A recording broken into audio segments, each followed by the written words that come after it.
On Valentine's Day at an exclusive restaurant, my fiancée got down on one knee. Everyone thought it was a proposal.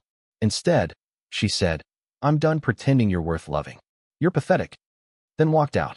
I paid the bill and started my revenge. It's October, my birthday, and the air is crisp with the promise of fall. I'm standing in the cockpit of a commercial airliner, running through my pre-flight checklist. It's what I do best, what I love. But today, I'm thinking of something else entirely. Or rather, someone else. Delia. I glance at the small box wrapped in soft silver paper beside me. She's been teasing me all week about it, telling me I'd love it, that I'd never see it coming. There's a flutter in my chest. I can't quite shake the feeling that today might be more than just a celebration of another year gone by. We've been together for 3 years now. 3 blissful, adventurous years, and every single one of them has felt like a gift. I met Delia at an industry fundraiser, and right away, I knew she was something different. She's the kind of woman who stands out in a room without even trying. Charismatic, quick-witted, the kind of woman who makes the world feel like it's spinning just a little bit faster. She makes me feel alive in ways I didn't know were possible. The gift she gave me today is a rare aviation watch. One I had mentioned once, months ago, in passing. She remembered.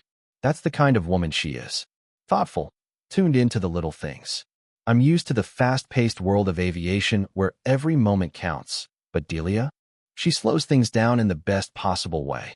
I'm thinking about her as I get settled into the pilot's seat, preparing for takeoff.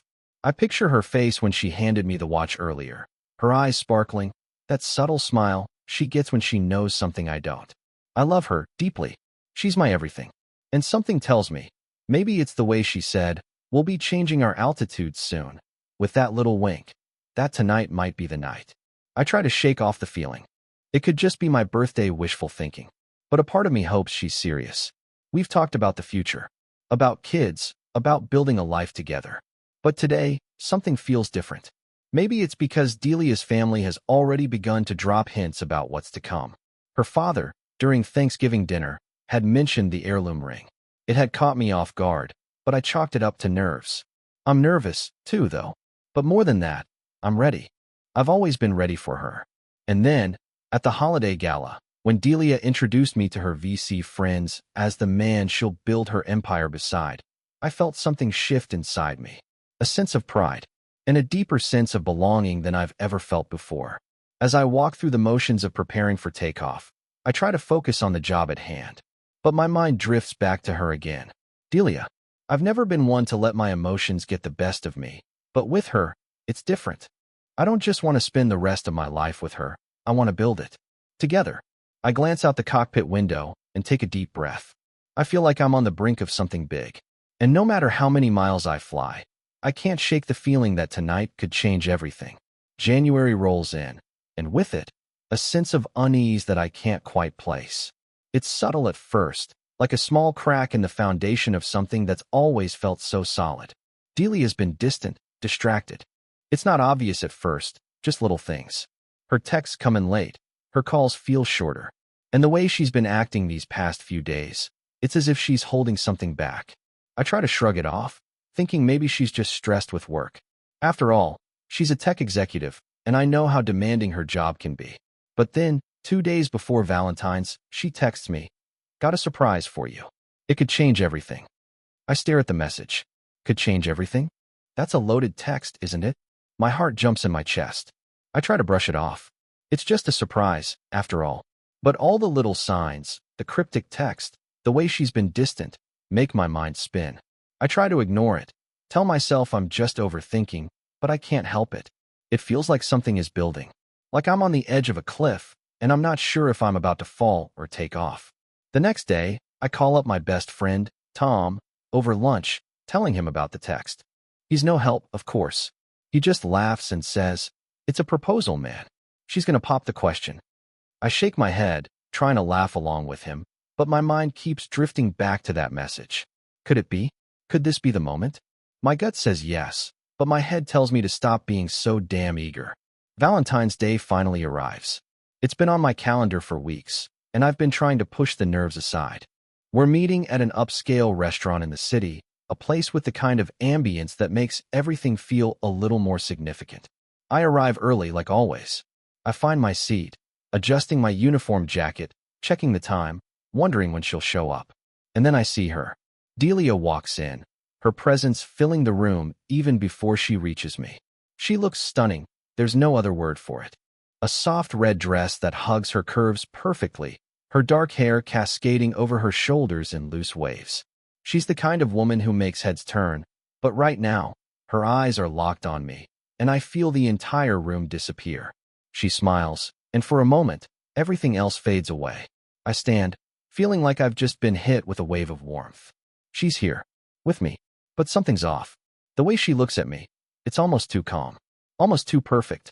I can't shake the feeling that something's different, even as she kisses me on the cheek and sits down.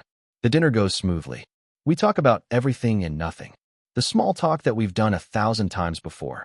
Her work, my flying schedule, little details about life we've shared in the past. But there's a tension in the air that I can't shake. It feels like we're both playing a role, pretending that everything is normal, when inside, I feel like we're about to tip over the edge of something. Then, just as the main course arrives, I notice it, a subtle shift in her mood. Her smile falters just slightly.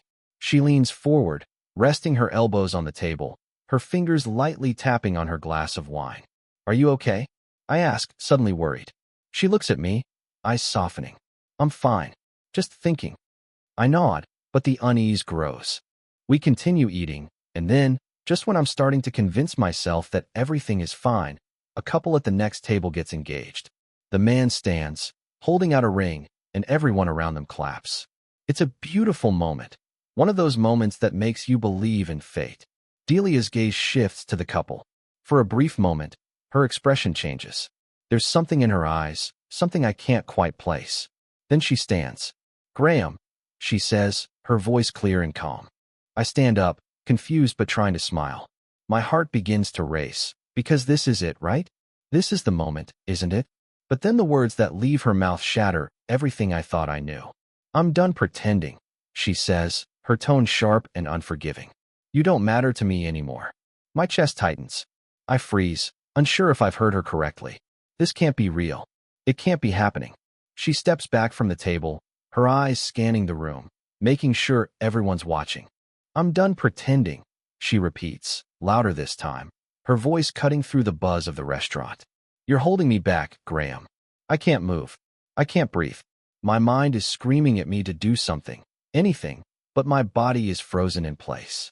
She turns to leave, and my heart shatters into 1,000 pieces. I'm left alone at the table, with the remnants of a $400 tab and a million questions swimming through my head. The tears threatening to spill don't come.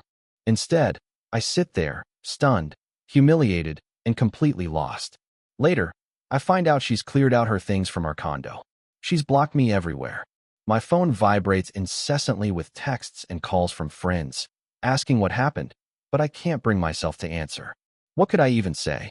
I can't help but wonder if I've been living in a lie this whole time. The woman I thought I was building my future with has just torn it all down in front of me. And now, I'm alone. And I'm drowning. I'm still sitting at the table when she walks out, her figure disappearing through the door. My body feels numb, but my mind is spinning, churning through every moment I thought I knew about her, about us.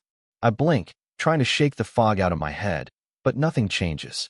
The laughter of nearby tables, the clinking of silverware, the sound of champagne glasses being raised, it all feels like a dull echo. I should be doing something. I should be running after her, asking her why. But instead, I sit there, frozen, staring at the empty seat across from me. The remnants of the meal we were supposed to enjoy together now feel like a cruel joke. I don't know how long I stay there, but it's long enough for the waitstaff to come by, picking up plates, clearing the table, as if they're trying to erase the scene that just unfolded. They glance at me briefly, but nobody says anything. They don't need to. They've seen this before. The man who thought it was all going well, only to be blindsided by the woman he trusted. I finally stand, my legs shaky. I don't even know what to do. Call a cab? Walk out. As if I could walk anywhere in this state, like some confused, heartbroken idiot. But before I can leave, the manager steps over, his face sympathetic. "Sir, I'm sorry about what happened. Is there anything I can do for you? We can cover the tab, of course." I shake my head, my mind still reeling. "No, it's fine. I'll handle it. I fumble for my wallet, grabbing $100 bill from my pocket and tossing it onto the table, though I know it won't make up for what's happened. The manager hesitates, glancing at the money, then back at me. It's the least we can do, he says softly. I'm sorry again. You deserve better than this. I don't know if he's trying to make me feel better or if he's just doing his job. Either way, the sympathy feels like a slap in the face. I don't need his pity. I need answers. I leave the restaurant without another word, stepping into the cold night air. The city seems distant, like it's not even real anymore. My heart is hammering in my chest, and for a moment, I think I might be sick. I can't wrap my head around what just happened. Was it real? Did she really just do that? I keep replaying her words in my head, over and over. I'm done pretending. You don't matter to me anymore. She didn't even flinch when she said it. No remorse. No regret. Just cold, calculated dismissal. I want to scream, to shout out to anyone who'll listen. I want to tell them what she did to me, how she destroyed everything. But I don't have the energy for that. I don't have the strength to be angry, not right now. Right now, I'm just numb. I stumble back to my apartment, barely able to focus on anything. My mind is a mess, and I don't know what to do with myself. I reach for my phone, but I can't bring myself to check the messages flooding in from friends. They're all asking what happened, but I can't answer. I don't even know what to say. I just want to understand. I need to understand how the woman I was planning a future with could tear everything down in front of me. I sit down on the couch, the weight of it all sinking in. And that's when I see it. The message from Delia, the one she sent earlier. It's still sitting there on my phone screen, the little bubble waiting for me to open it. I'm not sure why I look at it now. Maybe I just want to confirm that what she said to me earlier was real. Maybe I'm hoping I missed something, that there's a reason for all of this. Got a surprise for you. It could change everything. I laugh bitterly. Yeah, it changed everything all right. Suddenly, I hear the door open, and my sister, Morgan, steps inside. She doesn't even knock, just barges in like she always does. Graham, she calls out softly, her voice laced with concern. I look up, surprised to see her. She's dressed casually, like she's just gotten off work. Her eyes flicker from my phone to my face, and I see the realization hit her. Shit, she mutters. What happened? I don't want to talk about it, I say, shaking my head. I stand up, feeling too restless to sit still. I don't even know what happened. I stop, unable to say the words. Instead, I walk to the window, my back to her, staring out at the dark city below. Morgan doesn't push, doesn't ask any more questions. She knows me too well. She just walks over to the couch, sitting down slowly. You're gonna be okay, she says gently. You're gonna get through this. Whatever it is, we'll figure it out. I laugh again, but this time, it's not bitter. It's hollow. I don't know if I'll ever be okay after this. Morgan stays quiet for a long time, and for a while, the only sound in the room is the ticking of the clock on the wall. I can't help but think about what Delia said, how she stood there and dismissed me like I didn't matter. Like everything we shared, every dream, every moment, meant nothing to her. I think about how she cleaned out our condo while I was still reeling from her words, how she blocked me on everything. And I wonder, did it ever mean anything to her? Did I mean anything to her? I have no answers. And maybe I never will. I wake up the next morning to an empty apartment, and it feels like I've been punched in the gut all over again. My chest tightens just thinking about what happened last night, and I can't escape the weight of it. The cold silence in the apartment is louder than anything. I haven't heard from Delia. Not a word. No apology, no explanation, nothing. I think I expected that. I don't know why, but I did. I should have known better than to expect her to come crawling back, but it stings. She's probably already moved on. Hell, she's probably living her best life somewhere, while I'm left with the wreckage of everything she destroyed. I pick up my phone, a dozen missed calls and messages flash across the screen. Most of them are from my friends, checking in, offering their support, asking what happened. The others are from my parents, concerned but distant, and I feel a familiar pit in my stomach. I can't even begin to talk to them about this. Not now. Not yet. I stare at my phone, considering calling my best friend, Tom, but I can't. He's going to ask too many questions I don't have answers for. I need to be alone for this, I realize. I need to process it all on my own, at least for a while. I hear the doorbell ring, and I almost ignore it. But then there's a knock, more urgent, and the voice calling my name is unmistakable. Morgan. I stand up, still in the same clothes from last night, the fabric stiff with exhaustion. I open the door, and there's my sister, looking like she's been worried sick. She steps inside without waiting for an invitation. "Graham," she says softly, her eyes searching mine, trying to gauge how bad things really are. She already knows, though. There's no way she hasn't seen the social media posts, the ones that everyone's been sharing. The engagement video, the public humiliation. I don't know if I'm more mad at Delia or at myself for not seeing it coming. But Morgan doesn't ask for details. She just walks over to the kitchen, taking a seat at the table, her voice steady but low. "You don't have to talk about it if you don't want to. But you're not going through this alone." I can't help the frustration that surges inside me. It's like a storm that won't leave. I'm not sure what I'm supposed to feel, Morgan. She just destroyed everything. Everything we were building. And for what? Morgan leans forward, her voice calm and measured. "You're asking the wrong question, Graham. It's not about what she did. It's about why you let her do it. You gave her too much. You gave her your trust, your heart, your future, and she wasn't ready for any of it. You can't blame yourself for that." I know she's right. I do. But right now, it feels like I'm drowning in the wreckage of what I thought was a real relationship. A future. I sit down next to her, my hands clasped together. It feels like a physical weight, like I can't catch my breath. I don't know who she is anymore. How do I fix this? How do I? Morgan cuts me off gently. "You don't fix it, Graham. You move on. That's all you can do. The rest, well, that's on her." The words settle into me like cold water. I've been trying to fix something that's already broken beyond repair. The more I think about it, the clearer it becomes. Delia wasn't just cold. She was calculating. This was never about love. This was about control. And I let her have it. Morgan pulls out her phone and starts typing. She doesn't say anything, but I can see her doing a quick search. A few moments later, she turns the screen to me. "I've been looking through some of Delia's old posts, and I found something you need to see." I take the phone, confusion flickering in my chest. It's a picture. A selfie of Delia, standing on a beach, a man by her side, his arm wrapped around her. Brent. The name hits me like a punch. I don't need to know who he is. I can see it in their eyes. They're together. Morgan watches my face as I process the image, the implications slowly sinking in. "She's been seeing him, Graham, for a while now. I think she's been using you as a stepping stone to something bigger. You're not the first person she's done this to." I can't breathe. My head spins as the realization sinks in. She was cheating on me? I whisper, not believing it, but knowing, deep down, that it's true. Morgan nods. "I'm sorry, but I think you deserve to know everything. Delia's been playing you for a fool. And she's not just emotionally manipulative. She's been bleeding you dry financially, too. That hits harder than anything else. I don't know what to say. I don't know how to feel. Betrayed? Devastated? Violated? All of the above." Morgan scrolls through her phone again. "Graham, she emptied out that joint fund you've been managing with your dad. $10,000. I don't know exactly what for, but it wasn't for any surprise birthday trip, like she said.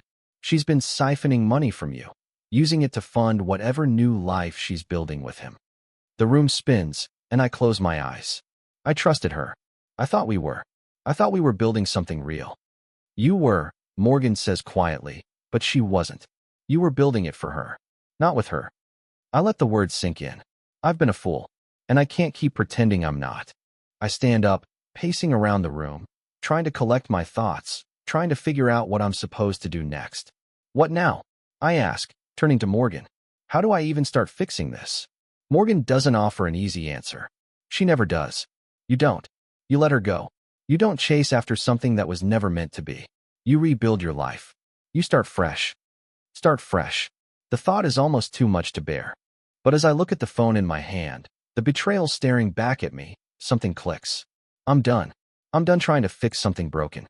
And for the first time since all of this started, I realize it's time to take back control of my own life. It's been a week since everything came crashing down. A week since Delia's betrayal shattered everything I thought I knew about her and about myself. In that time, I've spent hours scrolling through social media, piecing together fragments of the truth, each one more gut-wrenching than the last. But this is the moment when everything shifts from disbelief to cold, hard reality. Morgan's sitting across from me, holding up her phone like it's some kind of evidence. I'm not sure what to expect, but I feel the weight of it in my chest. She's been digging deeper into Delia's past, trying to track down the extent of the damage. I can see the resolution on her face, the way she's determined to help me through this. But even she knows we're reaching the point where there's no coming back from any of it. Graham, Morgan says softly, her voice tight with urgency. I found something. Something that explains a lot more than I thought it would. I glance at her, my stomach tightening. She hands me her phone. It's a series of text messages, screenshots from a conversation between Delia and someone I don't recognize. The name at the top of the thread sends a jolt through me. Brent. I try to swallow, but my mouth is dry. My eyes scan the messages, heart hammering in my chest with every word. Brent, you're still with him? You sure this is the right time to make a move? Delia. Yeah, it's almost time. He's still blind to what's been happening. But don't worry. I've got everything lined up. Brent, I'll take care of the rest. Just keep playing him. He's too good for you anyway. My hands start shaking. The words blur in front of me, but I force myself to focus. I scroll down, more messages coming into view, more lies, more manipulations. Delia, he's so trusting. I could get away with anything. Brent, and you will. Don't forget, we have the backing of investors now. This isn't just about him anymore. You're about to be set for life. Delia, I'm not worried. He'll never know what hit him. I put the phone down, suddenly unable to look at it anymore. The weight of it all presses down on me, suffocating me. I can't breathe. Morgan is quiet, watching me carefully, letting me process what I've just read. What the hell is this, Morgan? I ask, my voice barely above a whisper, the words coming out jagged. She was playing me, this whole time, like I was a damn fool. She nods, her eyes filled with an understanding I don't want to see. She was never in it for you, Graham. She had plans all along. Plans that didn't include you. You were just a stepping stone to get where she wanted to go. I shake my head, my mind spinning. But I loved her. I thought we were building something. I thought we were. My voice falters, and I feel the bitter taste of betrayal rise in my throat. What the hell was I to her? Morgan leans forward, her voice softer now. You were a pawn, Graham. That's it. She never cared about you. This was never about love. She used you, and now that she's got what she wanted, she's gone. I feel the ache deep in my chest, the kind that has nothing to do with physical pain and everything to do with the betrayal that cuts deeper than anything else. I trusted her. I trusted her with everything. And she turned around and used me like I was nothing. Who is this guy, Brent? I ask, still staring at the phone. Who the hell is he to her? Morgan taps her phone screen again, pulling up a photo. It's a picture of Brent and Delia at a luxury resort, lounging in the sun. They're close, too close. There's something in the way they're looking at each other that feels like a punch to the gut. I found out some stuff about him, Morgan says, her voice low. He's a pilot, Graham. A competitor of yours. He's been flying with her for months, using your credentials to get discounts on travel, accommodations. She's been siphoning money from the aviation club fund to cover their expenses. I feel sick. I didn't know whether to be more angry or just crushed. Brent, a guy I probably brushed shoulders with in the airport lounges, a guy I never thought would be a threat to my life, has been living this secret life with her. And I've been the idiot, the one who believed she was loyal. She was using me to fund her affair with him? I ask, barely able to get the words out. Morgan nods grimly. Yes, and the worst part? She's been siphoning money from your dad's aviation fund under the guise of a surprise trip for you. That's $10,000 gone, Graham. Just like that. And no one knew. The room spins as I sit back in my chair, reeling from the weight of it all. I thought Delia was the love of my life. I thought we had something special. But in reality, I was just a tool for her ambition. A tool to get her what she wanted. The betrayal hits me like a tidal wave. The more I think about it, the angrier I get. I've been played. Played by someone I thought I could trust, someone I thought I knew better than anyone else in this world. I close my eyes, the hurt still sharp. I need to confront her. I say, standing up. I need to hear it from her. Morgan looks up at me, her expression cautious. Are you sure? I don't think you'll get the answers you want from her. She's already gone. I don't care. I snap, my voice shaking with frustration. I need to hear her say it. I need to hear her admit it. Morgan stands and puts a hand on my shoulder. You don't need her, Graham. You've got the truth now. And that's all you need to move forward. I look at her, grateful for her presence, but I know she's right. I don't need her. I need to let go. I need to stop chasing a lie. but the anger still burns in my chest. And it's not just for me. It's for my family, for the people she's hurt along the way. I take a deep breath, trying to steady myself. You're right, I say, turning toward the door. It's time to end this once and for all. I'm sitting in my car, parked outside a small, anonymous office building on the edge of town. It's a quiet, out-of-the-way place, perfect for what I'm about to do. I know I should feel more conflicted about this, but after everything Delia's done, after everything I've learned about the depths of her deception, there's no hesitation left. I grab the envelope sitting in the passenger seat. Inside, it's filled with a neatly organized stack of evidence. Everything I've collected over the past few days. Bank transfers, emails, screenshots from social media, and most damning of all, the recordings I've made of her talking to Brent, of her talking about me like I didn't even exist, like I was just some fool she could manipulate. I wish I could say I'm doing this for revenge, but I'm not. Not really. No, I'm doing this because Delia deserves to face the consequences of what she's done. She deserves to know that there's no escaping the truth now, no matter how far she tries to run. I glance at my phone, seeing a missed call from my father. I don't bother calling back. Not yet. I've got bigger things to handle. Bigger things that matter more than trying to salvage a relationship with people who've stood by and let me be used. I take a deep breath and step out of the car. I'm not here for a confrontation. I'm here for one thing only: to make sure Delia's lies get exposed. To make sure that everyone who's been caught in her web knows exactly what kind of person they're dealing with. When I walk into the building, it feels like I'm stepping into a different world. The receptionist greets me with a smile, but it's quickly replaced with a polite expression of curiosity. She probably doesn't know who I am, but that's exactly what I need. She's just doing her job, and I'm not about to make things complicated for her. I'm here to see Delia, I say flatly, my voice calm but firm. Her eyebrows lift. Do you have an appointment? No, but I think she'll want to see me. She hesitates for a moment, then picks up the phone and makes a quick call. I can hear her asking Delia to meet with me. My heart thumps a little faster. I've never been one to make a scene, but tonight, I feel like a different person. Maybe that's because I'm no longer the one holding everything together. I'm no longer the one trying to fix everything with a smile and a shoulder to lean on. After a few moments, the receptionist nods and gestures toward a hallway. She'll be with you shortly. The first door on the right. I don't respond, just walk down the hallway with a calm I don't feel. The closer I get to her office, the tighter my chest becomes. This is it. This is the moment when everything I've been trying to avoid comes to a head. I reach for the envelope in my jacket pocket.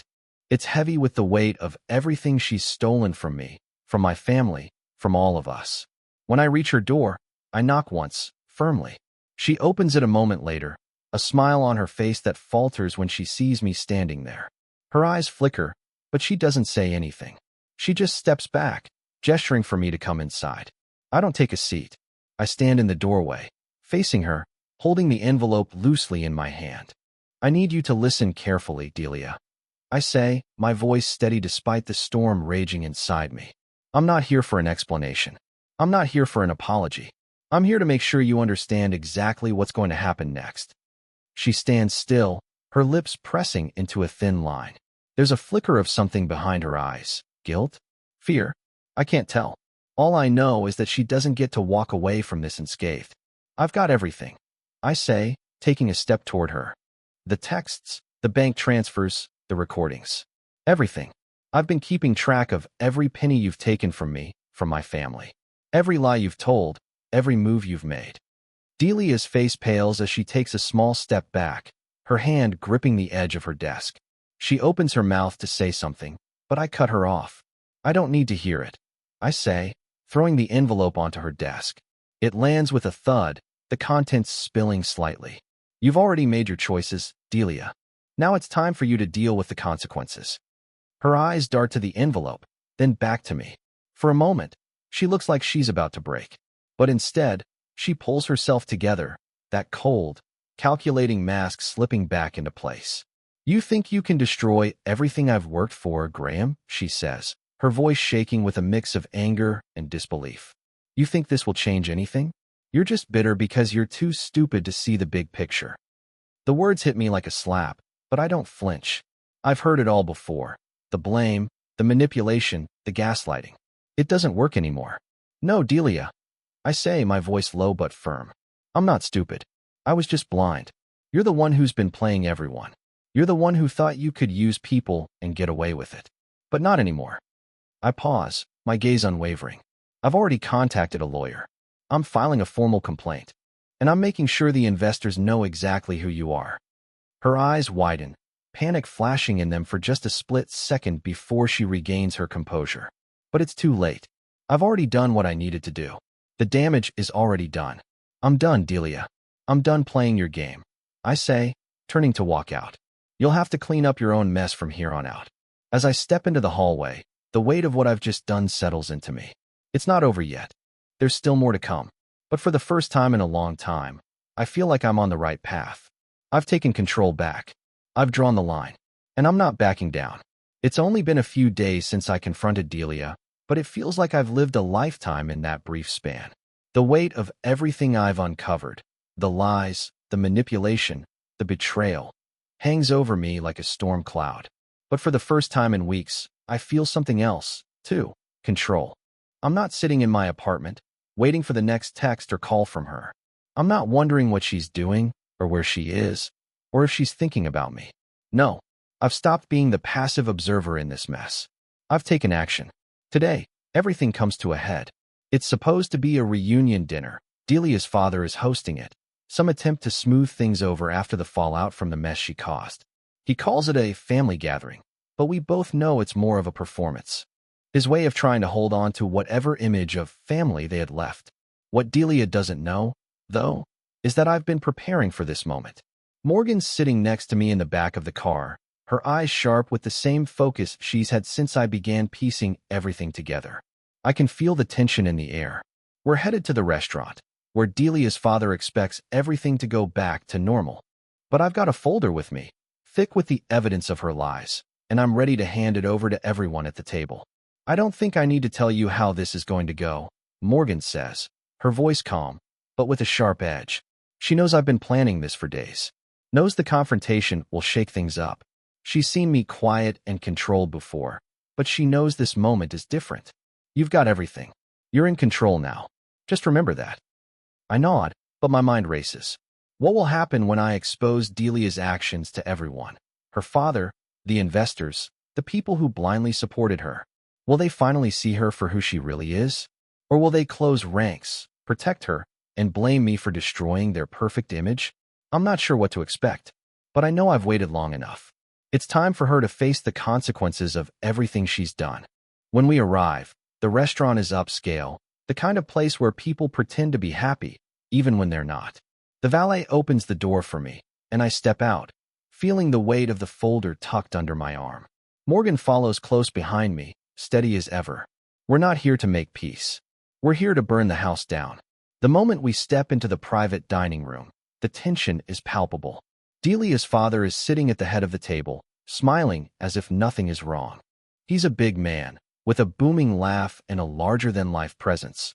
But tonight, he looks smaller, less powerful.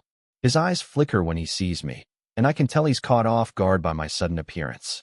Delia's already sitting next to him, her back straight, her eyes scanning the room. When she spots me, there's a flicker of recognition in her eyes, quickly masked by that practiced smile she wears like armor.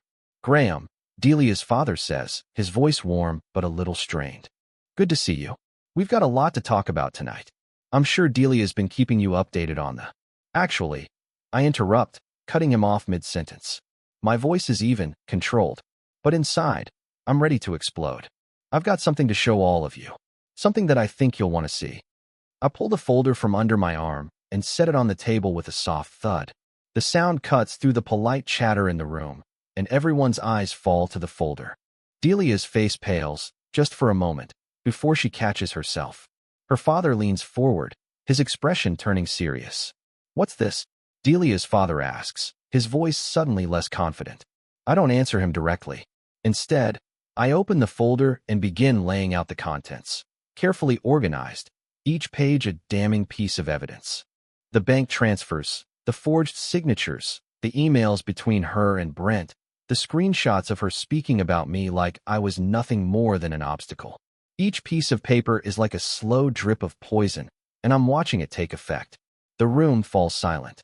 Delia's eyes widen, her lips trembling as she glances from the evidence to me, her composure slipping for the first time since this whole thing started.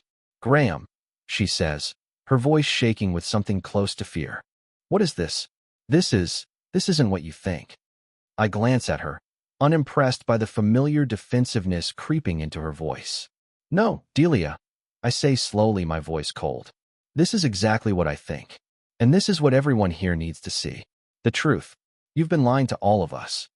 Delia's father clears his throat, trying to regain control of the room, but it's obvious the damage has already been done. "Graham, this is a lot to process," he says, his voice now quieter, less authoritative.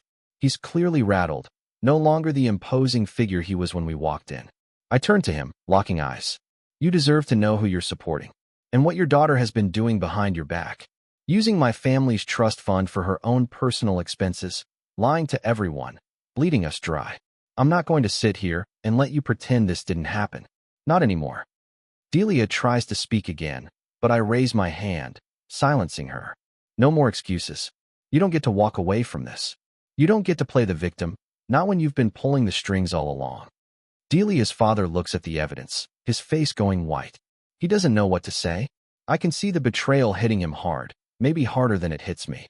I don't have sympathy for him, not after what she's done, but I can tell he's realizing the depth of the lies now. The truth has been laid bare, and he's watching it all unravel in front of him. I glance at Delia one last time. "You're done. You've already made your choices. Now, we all have to live with the consequences." I turn to leave, walking toward the door. As I leave the room, I hear Delia's voice rise, calling after me. "Graham, please, don't leave. This isn't what it looks like." But I don't stop. Not now. Not when I've finally taken control of the situation. I walk out of the room, my head held high. The storm isn't over yet, but for the first time in a long time, I feel the power shifting. The truth is out, and there's no going back. The silence after the confrontation is deafening.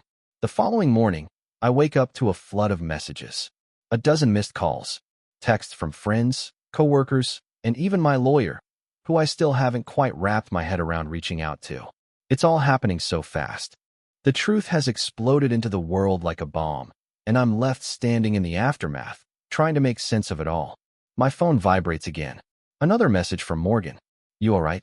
Heard the story hit the press this morning. They're already taking sides.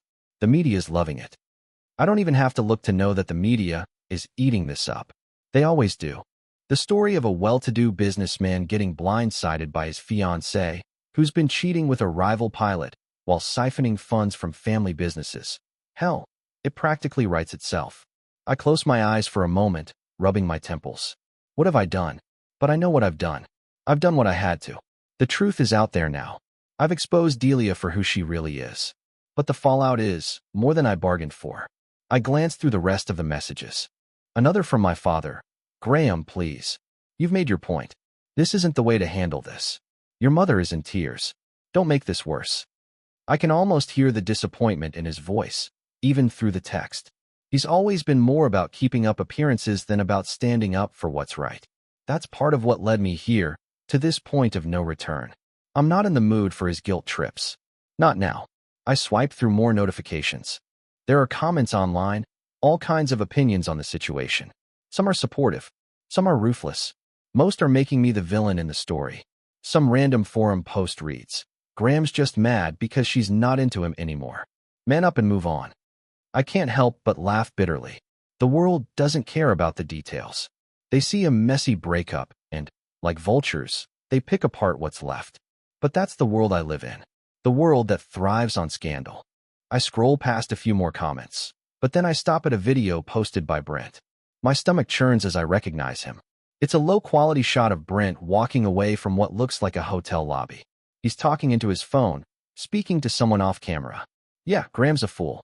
He has no idea what she's really been up to. She's been playing him from the start. But now it's my turn. Delia's moving on, and I'm right there with her. My hands shake as I read the words. The smugness in his voice, the way he's justifying everything, it sickens me. He doesn't care. None of them do. I can't let this go unanswered. Not like this. This isn't just a personal betrayal anymore. It's become public.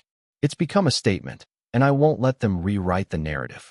I won't let Delia and her cronies paint me as the villain. I jump out of bed, pacing. The anger I've been trying to keep contained is boiling over. My lawyer is right about one thing. I have to stay calm. If I want to win this battle, I can't let them control the story. I can't let them get away with using me as a scapegoat. I know I'm not going to win the public over. Some people are already too invested in their version of the story. But what I can do is make sure that the truth is undeniable, that the facts are so clear, they can't twist them anymore. I call my lawyer, and within minutes, we're on a conference call discussing strategy. It's time to make some big moves. We're moving forward with a formal lawsuit for breach of fiduciary duty. It's not just a personal betrayal anymore. It's business. Delia is stolen from me. She's stolen from my family. And I'm going to make sure everyone knows exactly what she's done. The legal papers get filed, the public statement gets drafted, and within a few hours, we're ready to strike. The internet is already ablaze with speculation, but it's time for me to step up and speak my truth. It's not just about getting back at her anymore. It's about accountability, about showing everyone who Delia really is. Later that afternoon, I sit down at my laptop and draft my own statement. To those who have followed this story and to those who have yet to hear it, I want to clarify that the allegations made against me are nothing short of malicious lies. The woman I thought I knew, Delia, has deceived me for years, emotionally, financially, and morally. I have filed a lawsuit not for revenge, but for justice. This is not just about my personal heartbreak. This is about holding people accountable for their actions. For everyone who's been hurt by Delia's lies, you deserve to know the truth. And I won't stop until it's exposed.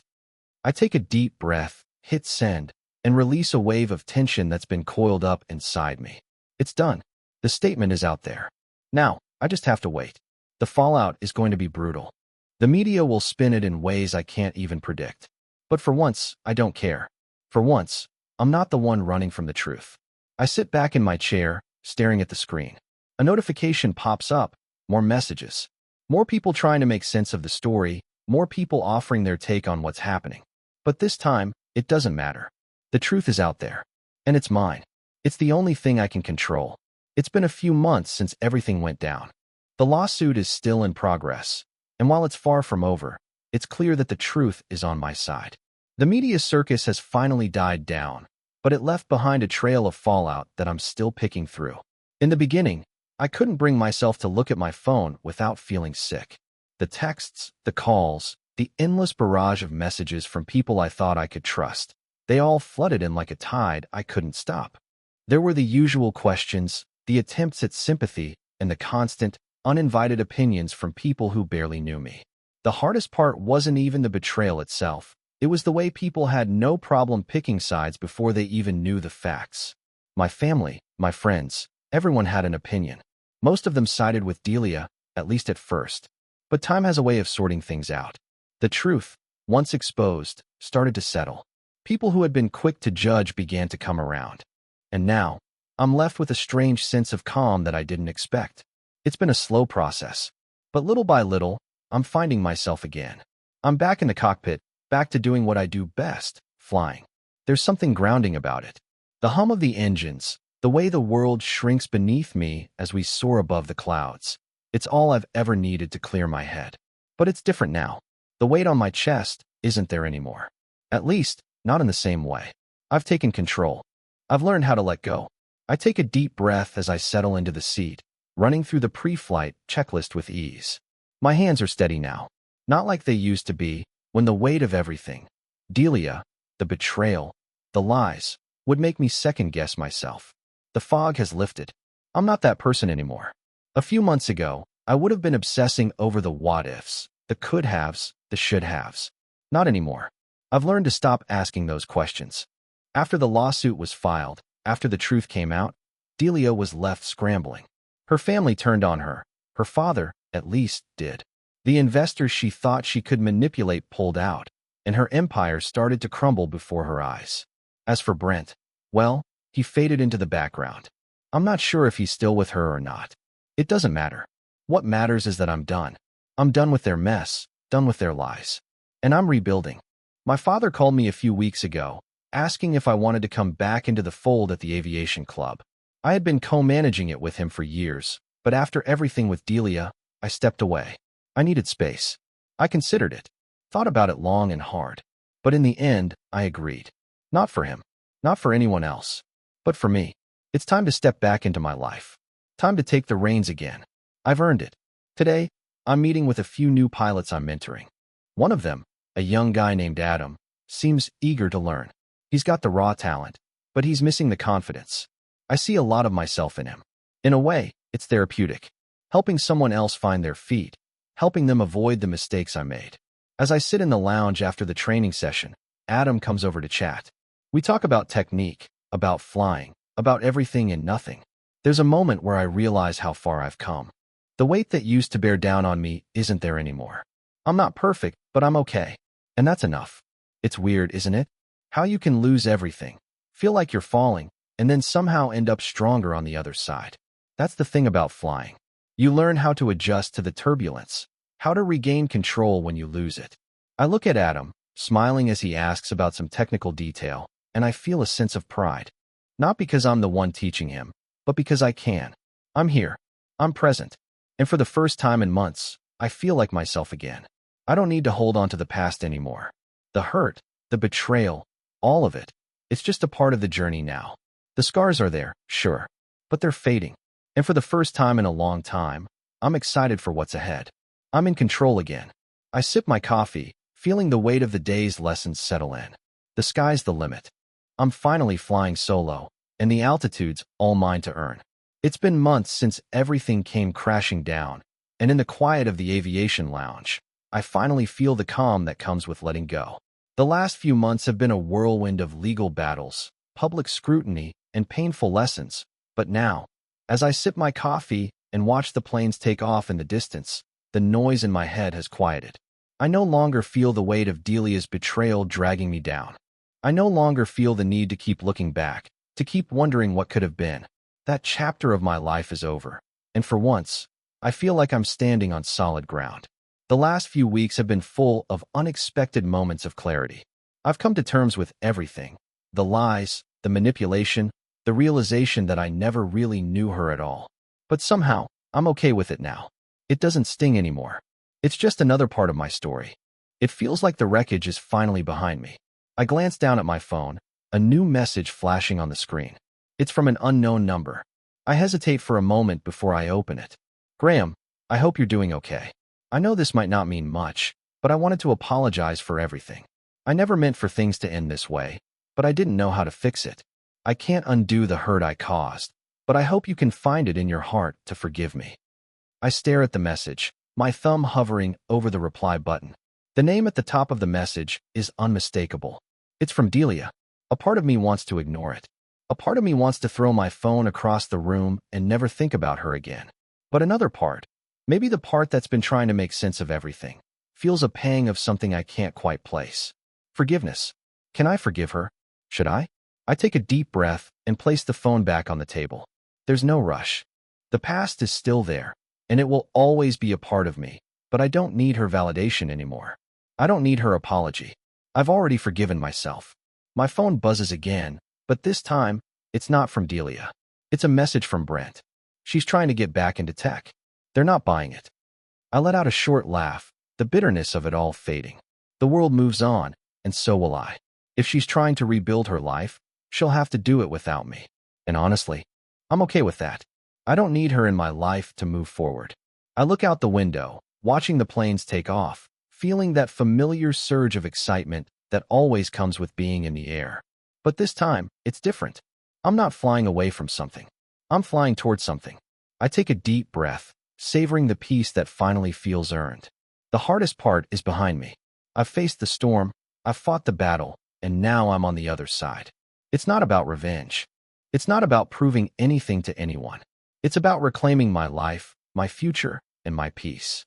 I pick up my coffee cup, take a sip, and smile to myself. Altitude is earned. Respect is mandatory. And for the first time in a long time, I feel like I'm flying higher than I ever have before.